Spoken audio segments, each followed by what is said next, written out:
오늘 말씀의 제목은 7시 15분입니다. 7시 15분, 우리나라에서 직장생활을 하는 사람들에 있어서 굉장히 중요한 시간입니다. 직장생활을 하는 사람들, 우리나라의 일반적인 출근 시간이 9시에 보통 정해져 있는 경우가 많아서요. 이 7시 15분은 어떤 기준이냐면 바로 그 사람이 일어나야 되는 시간의 마지노선입니다. 일어나야 되는 시간에. 물론 이 7시 15분이 여러 가지 의미로 변했을 때가 있습니다. 뭐 밥을 먹고 출발해야 되는데, 그 다음에 또 요즘엔 경기를 사는 사람들은 얼마큼 더 가야 되는지 이런 것까지 했지만, 또 보통 7시 15분 하면 이제 서울권 내에 사는 사람들이 있어서 이 시간이 기준이 되고 있습니다. 보통 직장인들은 7시 정도에 일어나는 모양입니다. 7시 정도에 일어나는데 이게 조금만 더 자자, 10분만 더 자자, 5분만 더 자자, 이게 연결이 되면 7시 15분까지 가는 거죠. 7시 15분에 딱 도착했을 때에, 이쯤에 시간이 다 자랐을 때에 일어나면 그냥 출근을 할 수 있습니다. 근데 만약에 이때 일어나지 못하면 9시까지 출근을 해야 되니까 이제 다른 전략을 세워야 되는 겁니다.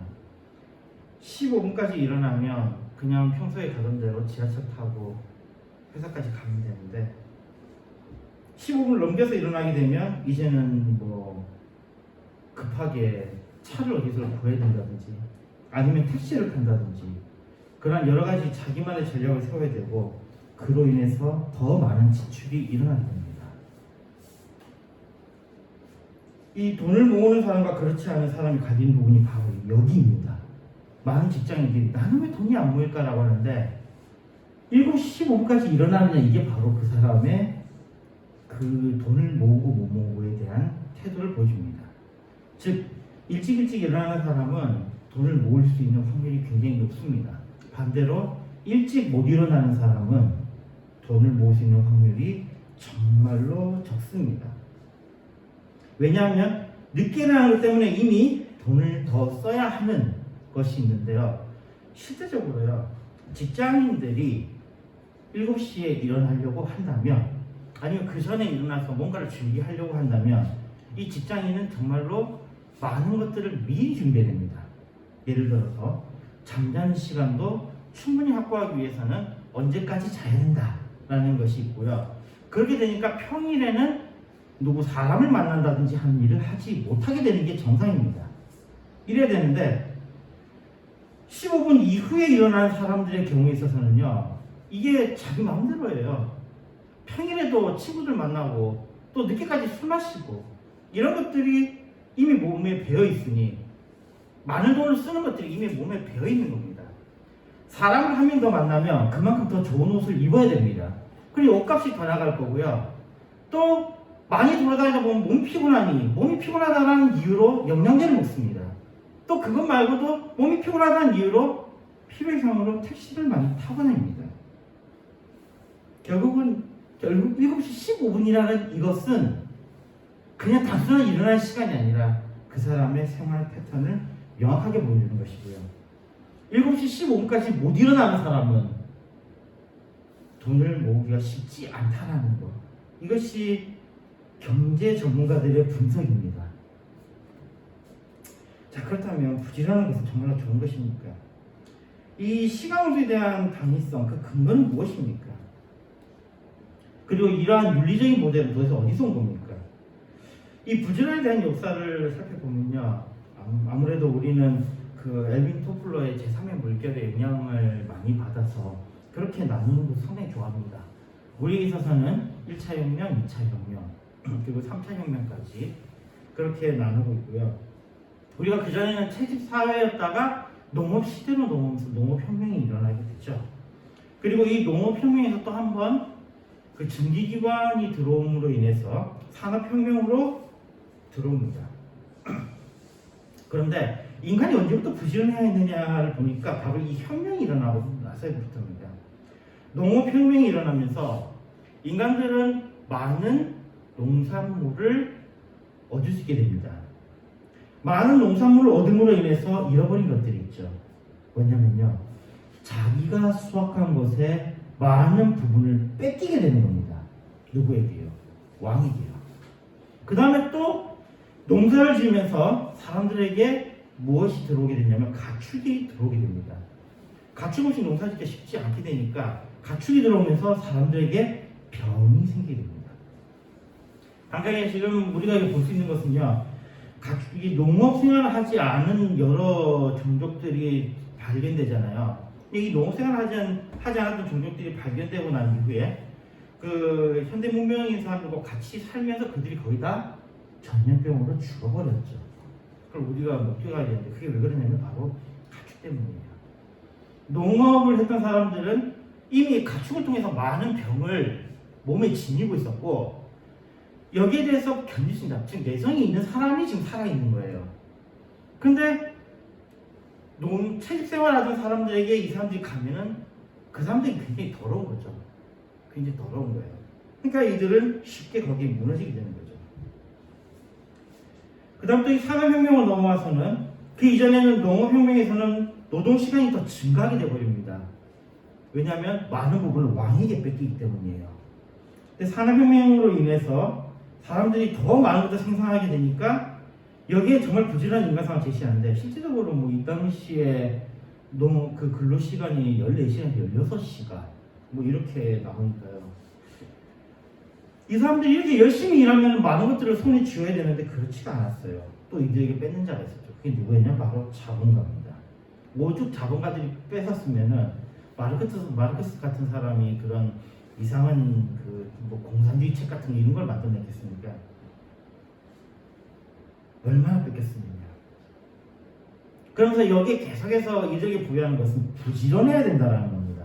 그런데 정작 빼앗는 자들은 부지런하지 않았다라는 거예요. 우리나라에도 옛날에 이렇게 그 전쟁에 나가서 그냥 싸움만 하고, 그러니까 소위 말하는 지배층들에 대해서 뭐라고 사람들이 이름 붙였냐면 좌식자라는 이름을 붙였습니다.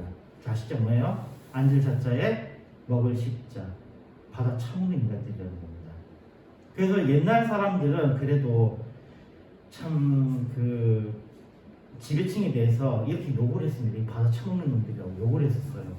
지금 봐서는 이런 분위기가 아니잖아요. 그럼 도대체 이 부지런한 거 얘네들이 만들어낸 거냐? 근데 얘네들은 도대체 이 사상을 어디서 가져왔을 거예요? 아이러니하게도요, 이 사람들이 이런 사상을 가져온 것이 바로 기독교입니다. 서양의 사상의 중심에 기독교가 있습니다. 뭐 기회가 되면 좀 더 자세한 걸 다루겠지만요, 유럽, 미국을 비롯한 기독교 국가에서 헌법에 명시한 인권이라는 것은 기독교의 신, 즉 하나님으로부터 생긴 것입니다. 우리나라도 인권을 굉장히 중시하잖아요. 그럼 우리나라는요? 우리가 받은 인권은 기독교의 인권이 맞습니다. 말도 안 된다고요? 아니요. 우리 애국가를 보세요. 우리 애국가는 뭐라고 되어 있죠? 하나님이 보호하사. 우리의 초대 입헌자들은 기독교의 사상에 입각해서 헌법을 만들었습니다. 그래서 우리나라는 그 자체가 기독교 국가일 수밖에 없어요. 이건 아무리 다른 것들 갖다 붙여도 우리나라를 처음 구성했던 사람들이 헌법을 그렇게 만들었어요. 그리고 이런 기독교 국가가 아님에도 잘 사는 나라가, 좀 이상한 나라가 있다고 했잖아요. 그 나라가 대표적인 게 일본이잖아요. 일본은 어떻게 했느냐? 일본도 공부를 해보니까 이런 일이 있었더군요. 메이지 유신이라는 것이 일어납니다. 메이지 유신이라는 것은 막부 세계를 종결시키고 그때 막부에 대항했던 사람들이 다시 일어나는 거죠. 뭐 우리가 잘 알고 있는 뭐 메이지 유신 때 뭐 사스마 번이라든지 뭐 이런 이야기들이 나오잖아요. 그때 중요한 사람이 이토 히로부미였어요. 이 이토 히로부미는요, 자기 나라 일본이 어떻게든 이제는 변화가 있어야 되겠는데 이들이 변화될 수 있는 방법은 기독교를 도입하는 것밖에 없어요.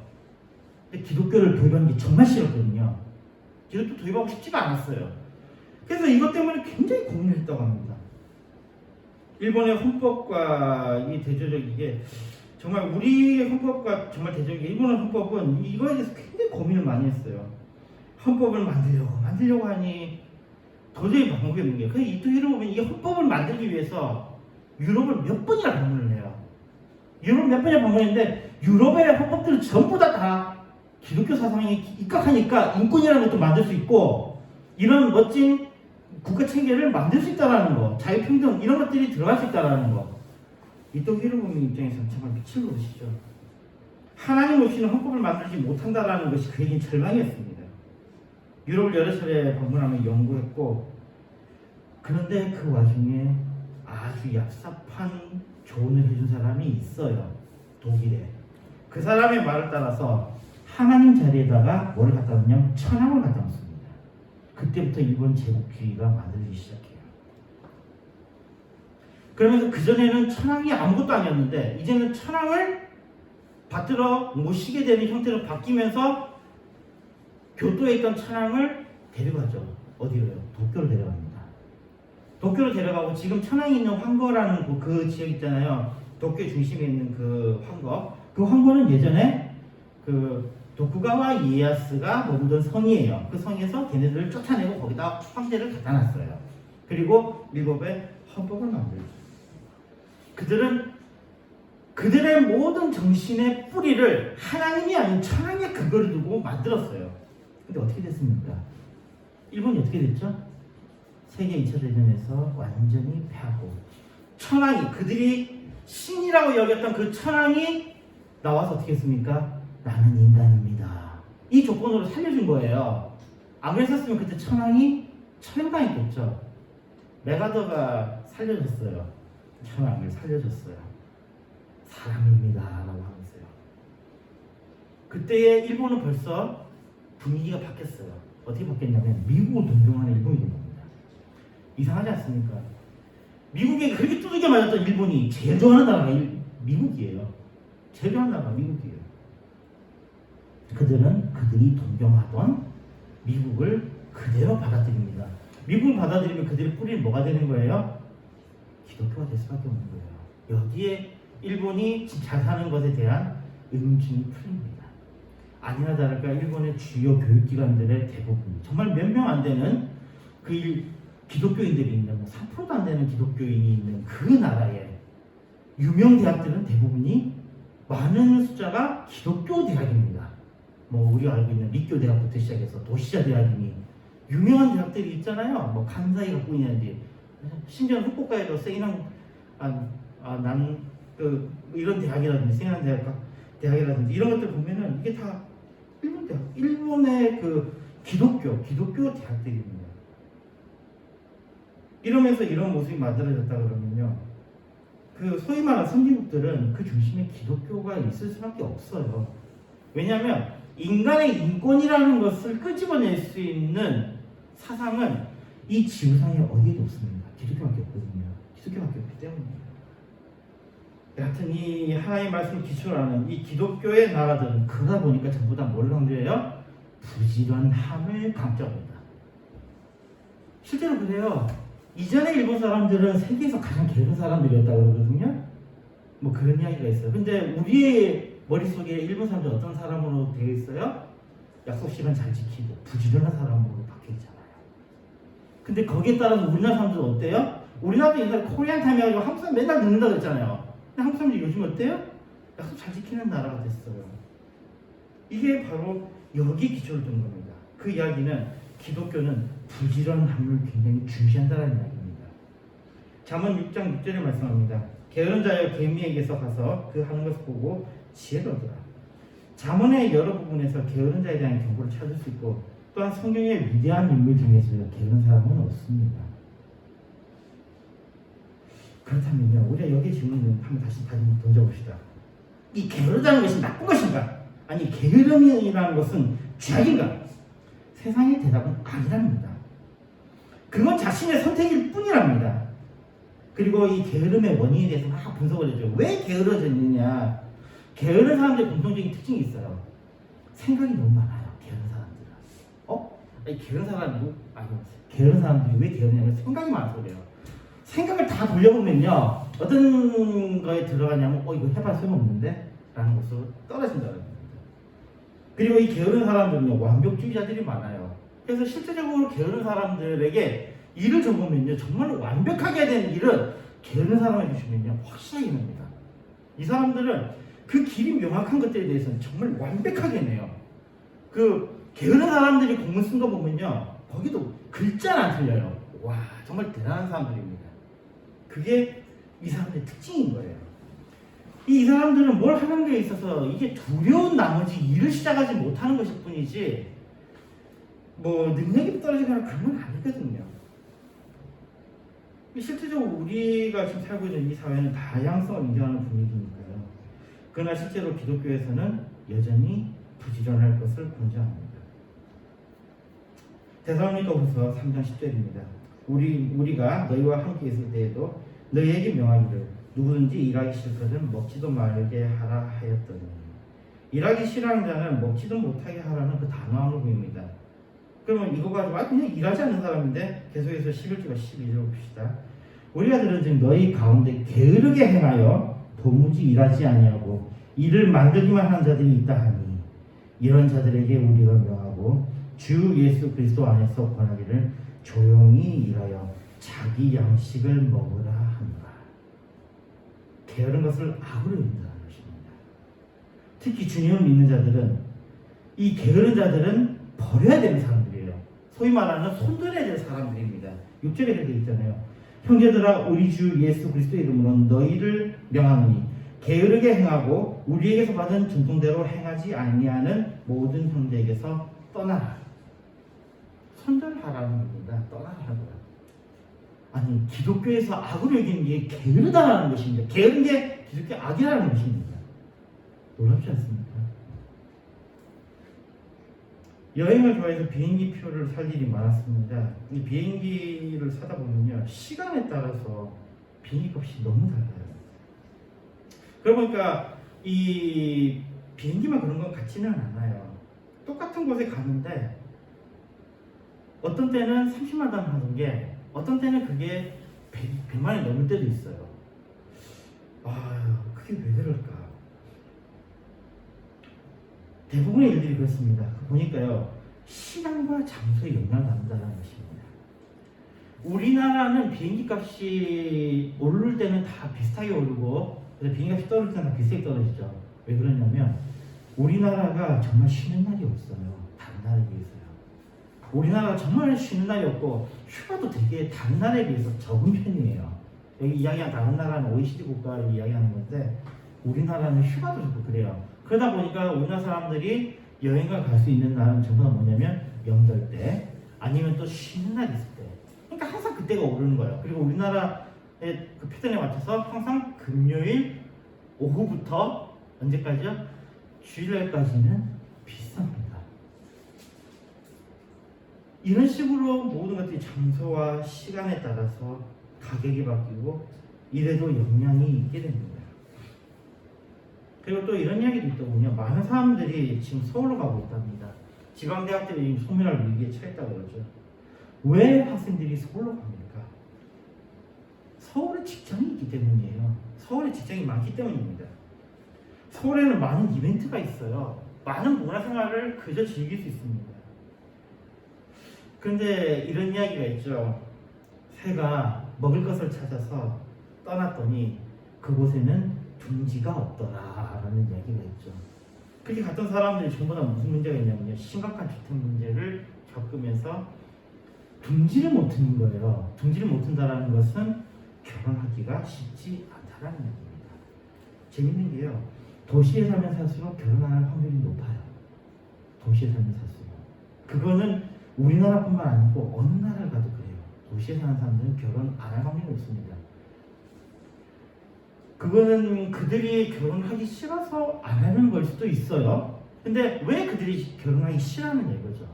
계산해 보면 결혼할 수가 없어요.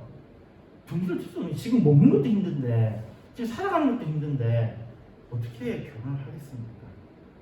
아는 어떤 분은 보니까 월급 받는 게 이제 뭐 한 200만 원 정도 받더라고요. 200만 원 정도 월급을 받는데 집세로 50만 원이 넘게 나가요. 그러니까 집세만 50만 원, 관리비까지 하면 한 6, 70만 원이 나가더라고요.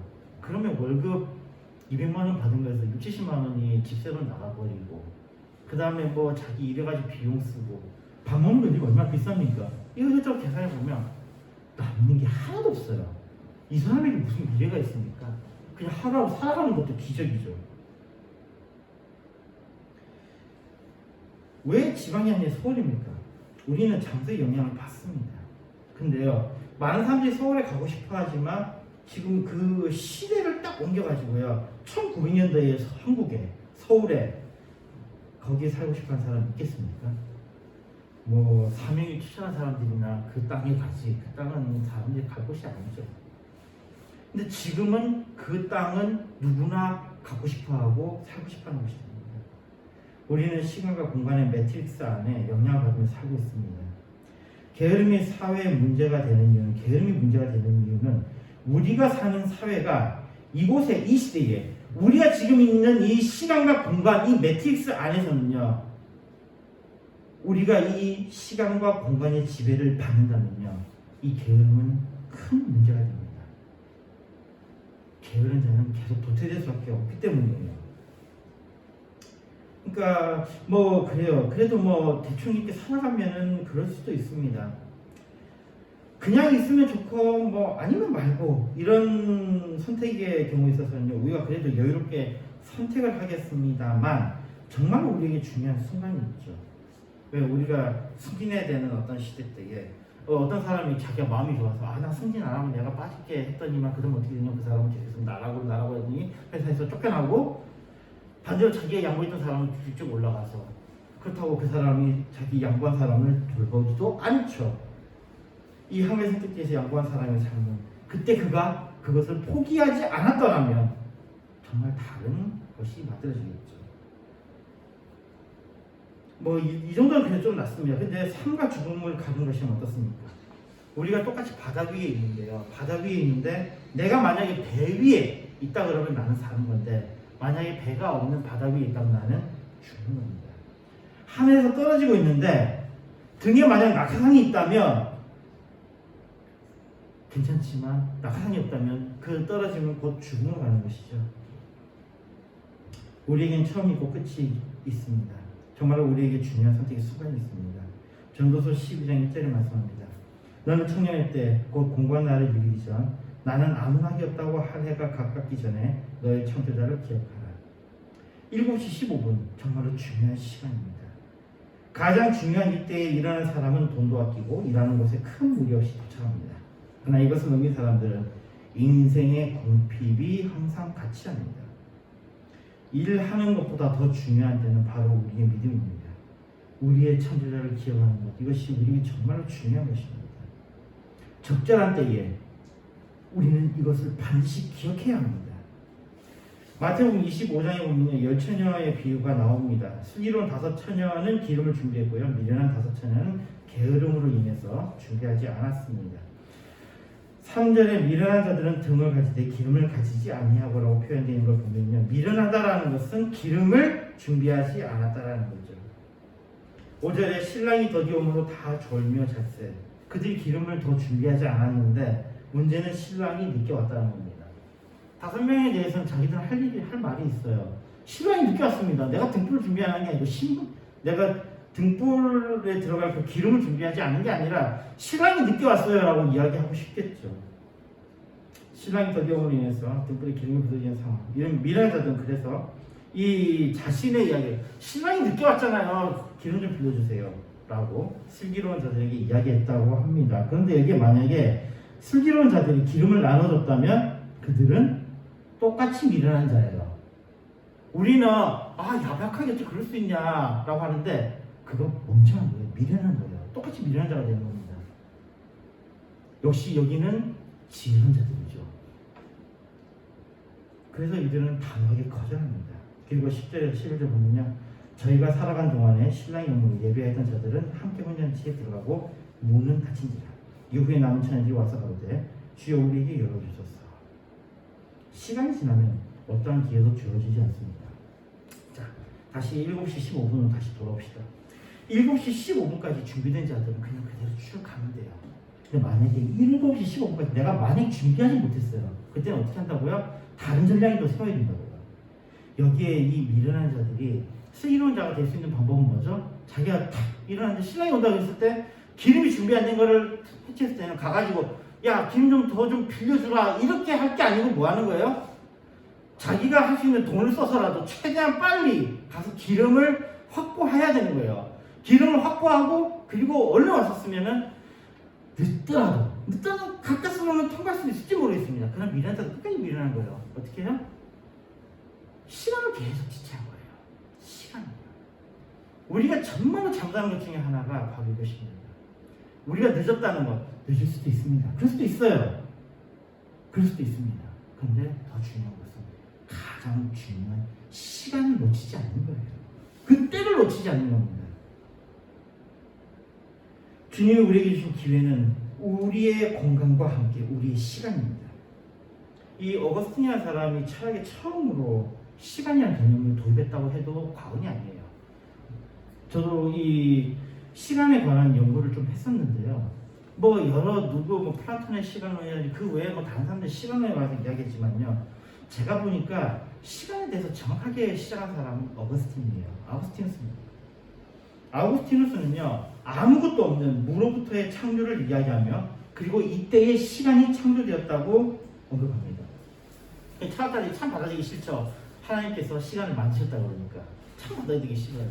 근데 이미 하나님께서 창조하실 때에 첫째 날, 둘째 날 그때부터 카운팅이 되기 시작하죠. 이미 시간과 공간이 확보가 된 상황입니다. 이 이야기는 하나님에 의해서 만들어진 것들은 처음부터 처음과 끝이 있다는 것입니다. 사람에게는 처음과 끝이 있습니다.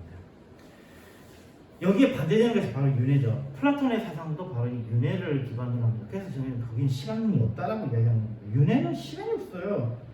어떤 사람들은 윤회는 불교에서 주장하고 이거는 동양 사상이라고 하는데 불교가 동양 사상입니까? 불교가 어디서 발생했는데요? 인도에서 발생했는데 그게 동양입니까? 물론 서양인들 입장에서는 오리엔탈이라든지 그 동양인들이 아니에요. 그리고 그들이 혈통적으로 봤어도 유럽인들하고 같은 족이죠. 아리안족들이잖아요. 그들이 가지고 있는 사상이 뭐가 그렇게 동양적입니까? 어쨌든 그들은 간과했던 거예요. 시간이라는 걸 몰랐던 거예요. 우리에게 시간이 한정적이기에 우리는 그 시간을 잘 써야 합니다. 오직 우리에게 주어진 이 시간만이 우리가 새 생명을 얻을 수 있는 기회입니다. 지금 연금제도가 우리에게 큰 문제가 된다고 그러죠. 그래서 이 연금에 대해서 반론하는 사람은 이러거든요. 국가에서 그럽니다. 만약에 네가 나중에 늙었을 때에 네가 지금부터 돈 안 모은 걸로 인해서 네가 힘들게 살면 안 되잖아. 그러니까 내가 네 월급에서 얼마큼 떼가지고 내가 가지고 있다가 네가 힘들 때 줄게. 이게 연금이죠. 근데 만약에 이렇게 되면요. 나는 늙어서 그냥 비참하게 살고 싶습니다. 지금 힘 있을 때에 열심히 돈 쓰고 살고 싶습니다. 돈 주세요. 그럼 여기에 대해서 어떻게 해야 됩니까? 이게 잘못됐다고 말할 수 있어요? 잘못됐다고 말할 수 있어요? 그 사람 선택인데요. 근데 이 실제적으로 이 연금제도가 그래요. 우리나라 주식을 하다 보면은 이 연기금이 굉장한 방해물이 되거든요.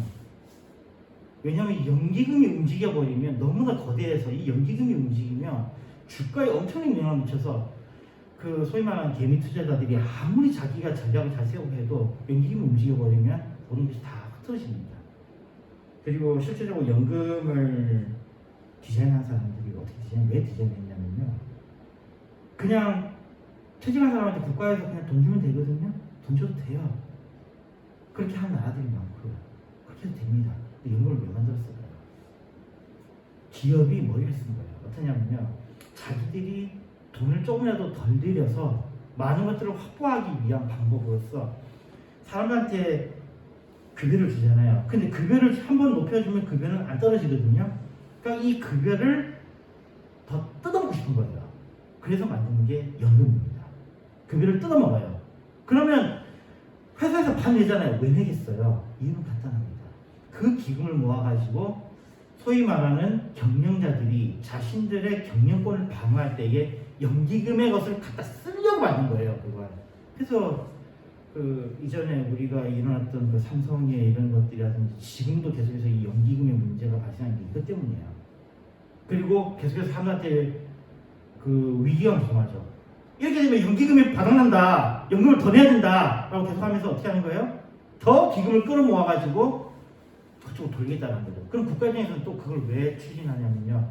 연기금을 통해서 국가가 우리나라의 기업들을 통제하겠다는 겁니다. 내 말 안 들어? 연기금 빼! 이렇게 됩니다. 이것 때문에 연기금이 만들어진 거거든요. 그럼 여기에 대해서 우리의 선택이 있을 수 있겠습니까? 누가복음 16장에는 부자와 나사로가 나옵니다. 22절에서 23절을 보면요. 이에 거지가 죽어 천사들에게 받들려 아브라함의 품에 들어가고 부자도 죽어 장사되매 저가 음부에서 고통 중에 눈을 들어 멀리 아브라함과 그의 품에 있는 나사로를 보고 두 사람이 다 죽어서 한 사람은 아브라함의 품에 한 사람은 음부에서 고통을 받습니다. 여기에 등장하는 지옥과 하나님 나라에 대한 설명이 여기 나타납니다. 부자는 자신의 형제만이라도 여기에 오지 않게 하기를 간청합니다. 그래서 나사로를 보내달라고 하죠.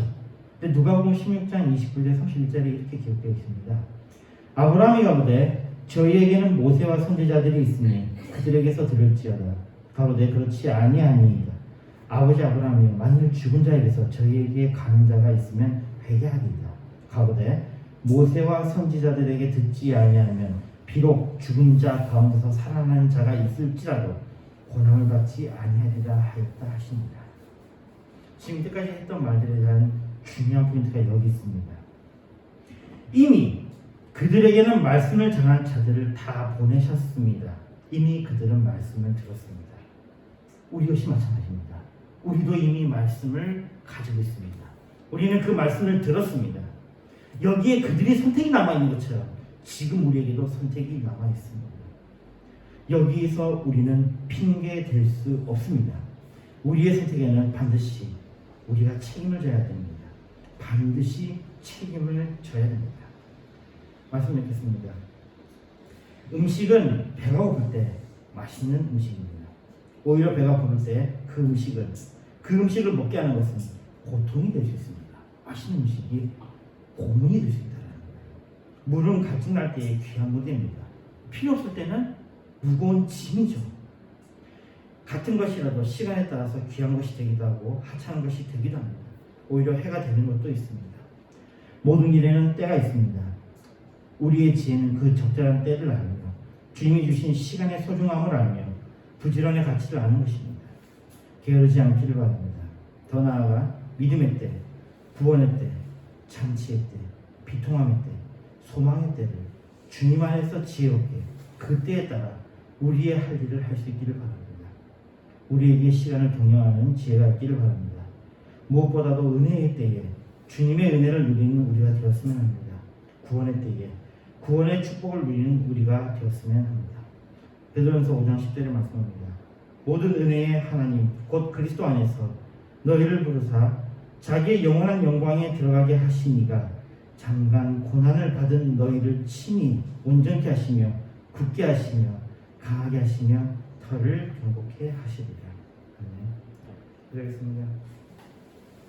하나님 아버지 감사합니다. 우리에게 주어진 시간을 잘 경영할 수 있는 지혜를 가까이 주시옵소서. 예수님 기도했습니다. 아멘.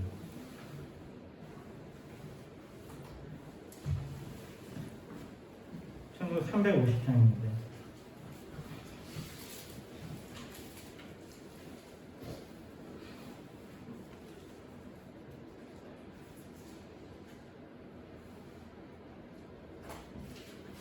창조 350장입니다.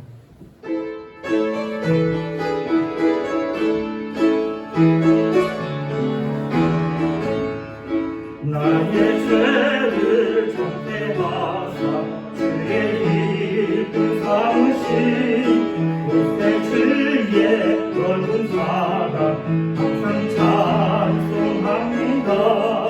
나를 이끌 삼으신 주 크신 능력 주시고 언제든지 주 뜻대로 사용하네.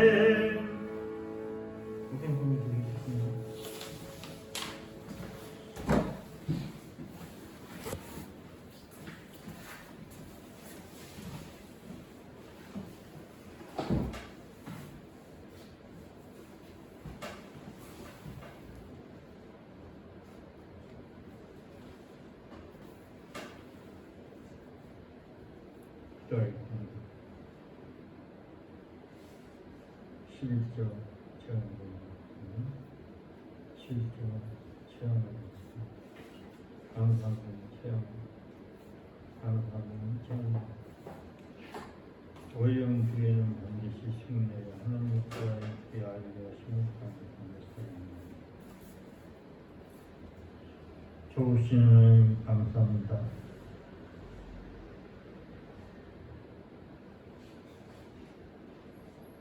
중요한 때, 그 중요한 때를 놓친 것은 어리석은 자입니다. 다시 한번 우리의 믿음의 이 귀한 하나님의 선물 어찌 일이 없도록 때를 잘 지킬 수 있도록 은혜를 주옵소서. 아버지 이 시간에 귀한 예물을 드렸습니다. 실제로 감사를 주의정으로 주의 손께 우리 하나님 축복해 주시옵소서. 이 축복이 너의 삶을 윤택하게 하기 풍성케 하십니다. 정말 주의라는 데 유익하도록 주여 큰 은혜를 입혀 주시옵소서. 이 예물이 쓰여진 곳에 하나님의 나라가 확장되기를, 이 예물이 쓰여진 곳에 삶 살리고 영혼 살리고 생명 살리게 하여 주옵소서. 감사를 드렸고 이 예물을 꼭 필요한 데 사용되도록 사용한 자의 손길을 주님 지혜 주시고 명철 주시며 총명이 더해 주시고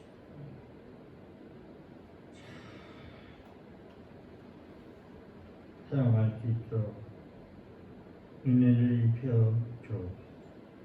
예수님의 이름으로 기도드립니다. 아멘.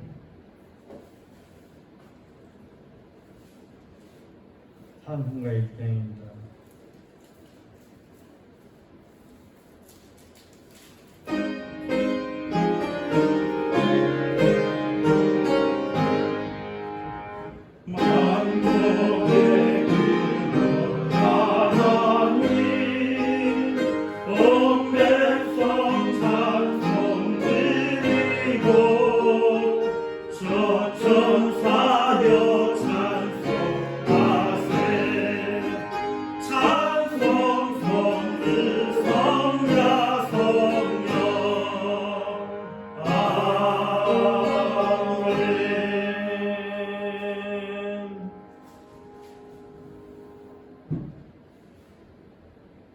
우리 구주 예수 그리스도의 은혜와